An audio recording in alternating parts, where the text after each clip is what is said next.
观众朋友们好，这里是大时局，我是月音。河南再度看海，许昌一夜积水3米，婚车趴窝，新娘穿着婚纱改做橡皮艇出嫁。郑州、太康全面4停。4年过去了，2021年的噩梦又回来了。与此同时，北方突然爆发雷暴哮喘，太原、石家庄的医院急诊挤满患者，场面一度紧张。官方说是花粉引起的，但民众心里直犯嘀咕，这真的是自然过敏还是另有隐情呢？更耐人寻味的是成都天桥勇士梅世林的最新情况，他因为挂标语被控寻衅滋事关押，律师探视受阻，消息一出再度引发热议。一边是暴雨看海，一边是哮喘潮爆发，再加上勇士的坚持，3条新闻同时刷屏，成了这周中国最受瞩目的焦点。昨晚开始，一场大雨就跟不请自来的客人似的，说来就来，直接把郑州、许昌、太康几个地方一口气的洗刷刷，街上全是水，车子泡成了落汤鸡，学校停课，公司停工。这雨到底有多大？我们先来说许昌。11号凌晨，老天爷像是打翻了水盆，市中心一夜之间变成了水乡，最深的地方足足有3米。许昌气象台一早就通报，截至今天上午7点，降雨量已经破了163.8毫米，创下9月的历史记录。当局火速拉响2级应急响应，推出4停：停工、停业、停运、停课。画面一出来更惊人，街道成了湖，汽车像积木一样泡着，有的地方水甚至没过车顶。扶沟县、太康县同样遭殃，小区商铺被淹，老百姓只能是硬着头皮趟水出门，水深常常过膝。省会郑州的情况呢也不妙，从10号下午5点到11号上午6点，全市平均降水19.1毫米，主城区19毫米，局部雨势大得惊人。今天上午雨点子突然加速，部分城区内涝严重，车辆被淹，交通一度瘫痪，地铁、公交有的线路停了，高铁也受影响。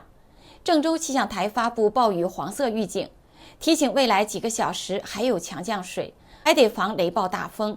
全市学校临时停课，防汛3级应急响应也启动了，提醒大家要少出门，住在低洼地带的要抓紧转移。再放眼全省，局面也挺凶险。驻马店、信阳下起大到暴雨，局部的地区还有大暴雨和强对流天气。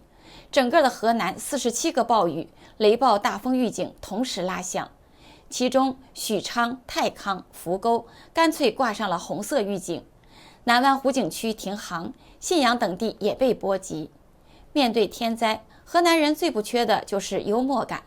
比如郑州的司机们听说暴雨要来，第一反应不是回家，而是赶紧把车往高架桥上停，结果高架桥活生生成了大型的停车场。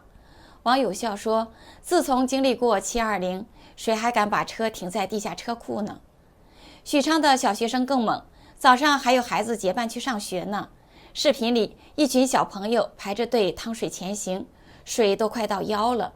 当局一看不对，赶紧下通知停课。网友调侃，这下好了，不用学游泳才能去学校了。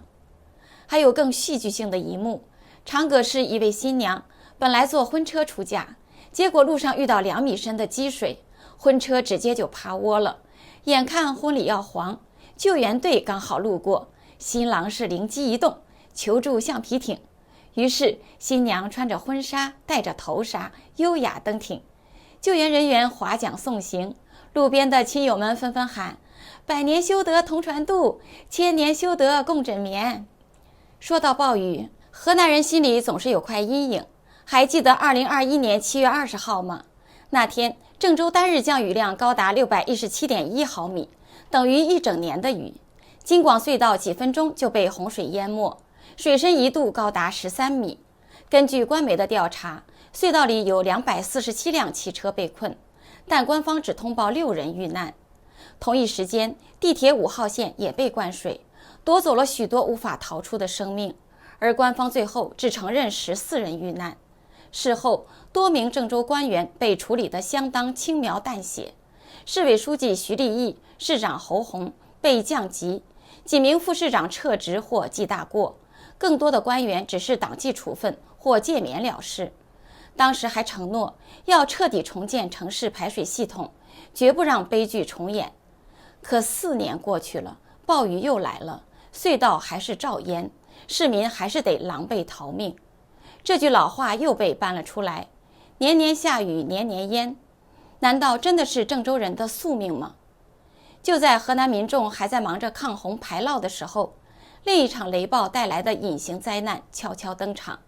它不下在街上，而是直接落在了大家的肺管子里。秋风送爽，本来该是收获的时节，可中国北方最近却不是收割庄稼，而是集体收割咳嗽。急诊室里人满为患，咳得上气不接下气，有人甚至直接休克。官方的说法很正经，这是雷暴哮喘，可民间并不买账。你确定不是新病毒改头换面吗？我们先来说太原的状况。9月8号开始，一场雷雨刚过，咳嗽和呼吸困难的症状就像瘟疫一样铺天盖地。山西白求恩医院急诊瞬间爆表，短短几个小时接诊超过400人，有人甚至喊到了800人。大人小孩齐上阵，孕妇也不少，有的半夜胸闷气喘，连平躺都做不到，硬是被憋醒送进医院。出租车司机都说，一天拉了好几波咳到脸色发白的病人，还有人直接在车上休克。网上的视频里，大厅里全是人，父母抱着孩子排长队，雾化器嗡嗡响个不停。一位博主看傻眼，太可怕了，雷暴突袭太原，急诊被挤爆。还有人更直白，妈呀，山西所有医院爆满，全是孩子，这不是一个班来了，是一车一车的往里送啊。可别以为只有太原，当天晚上石家庄也迎来了一场雷暴，结果呢，省儿童医院、人民医院、第二医院全都挤得水泄不通，病人排到深夜。陕西榆林更早就有动静，诊所里孩子边吸雾化边哭，家长急得直跺脚。宁夏、内蒙古呼和浩特同样中招，呼和浩特暴雨过后，哮喘病人数量猛涨，医院里排起了长龙。市民的吐槽也很接地气。太原的网友说，雷雨停了，我咳得像拉风箱，戴口罩都睡不着。有人自黑，秋天是收割季还是咳嗽收割季呢？蒿草你给我出来，我保证不打你。石家庄市民则苦中作乐，雷暴后出门遛弯，结果遛成了喘弯。可更多人是焦虑，医院爆满，小朋友一整个班都中招，这能叫正常吗？那官方怎么解释呢？官方给出很标准的答案，雷暴哮喘。雷暴前大风吹起花粉，霉菌把它们卷上云层，湿气和电荷一作用，花粉砰地炸成了2到3微米的小颗粒，就钻进了呼吸道深处，引发了气管痉挛。可问题来了，大家还信吗？自从2019年武汉疫情爆发后，当局多次被指隐瞒，还经常拿甲流、支原体肺炎来糊弄。这次突然全国多地同时集体咳嗽，难怪大家疑心重重。美国前陆军研究院病毒专家林晓旭博士说，有些人本来就过敏，或者平时就有鼻炎，一遇上雷暴天马上就被触发，结果咳喘不止。这种情况以前也有过，可问题是像这次这样多地同时大规模爆发，那还真是少见。他还补充，现在民众对政府和疾控部门的信任度可以说是比股市还低。每次只要一出现大规模的病例，立刻就有人怀疑，哎呀，不会又有什么东西被藏着掖着吧？当然了，这事儿也不一定真是有什么新病毒，如果赶上了，别自己吓自己，赶紧上医院看看，千万别耽误了。最后，我们来关注成都天桥勇士梅世林的最新消息。就在重庆同营勇士戚红的故事还在网上刷屏的时候， X 平台署名昨天的账号爆料，9月10号，梅世林的律师张磊赶到成都市看守所会见他，结果被告知公安正在提审，半天不让见。快到中午12点，终于拿出一张纸条，署名梅世林。我只接受成都法律援助律师周永涛为其辩护，不接受其他律师。网友们立刻就炸了，这是他本人的意思？压力下的妥协，还是官方的安排呢？梅世林目前仍被关押，罪名是寻衅滋事。从4月16号刑拘到7月16号逮捕，中间可能还有段监视居住。这几个月他经历了什么，我们不得而知，但可以想象家人和支持者们的心里有多么的焦急。说回梅世林本人，今年4月15号的凌晨，成都茶店子客运站高架的天桥上，3条巨型的标语震撼登场。中国不需要谁指明方向，民主才是方向。没有体制改革，就没有民族复兴。人民不需要一个权力不受约束的政党。悬挂标语的年轻人就是梅世林，他今年才27岁，四川乐山人，在成都科技公司打工。本来平平淡淡的生活，因为劳资纠纷投诉无果，他筹划这些标语整整1年，还提前把照片、视频、身份证发给了海外朋友传播。他说，作为一个中国人，活得太委屈了，要呐喊，哪怕粉身碎骨。第二天，当局以寻衅滋事抓人，而在中国政治犯关注组织的在押政治犯名单中，又多了一个编号01414。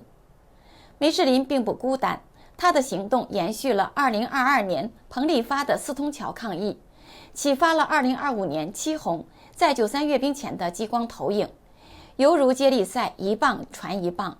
这些普通人用微小却勇敢的行动挑战不受约束的权利，点燃了变革的火种。朋友们，你们怎么看呢？欢迎在评论区分享你们的想法，也可以把你身边的故事告诉我们。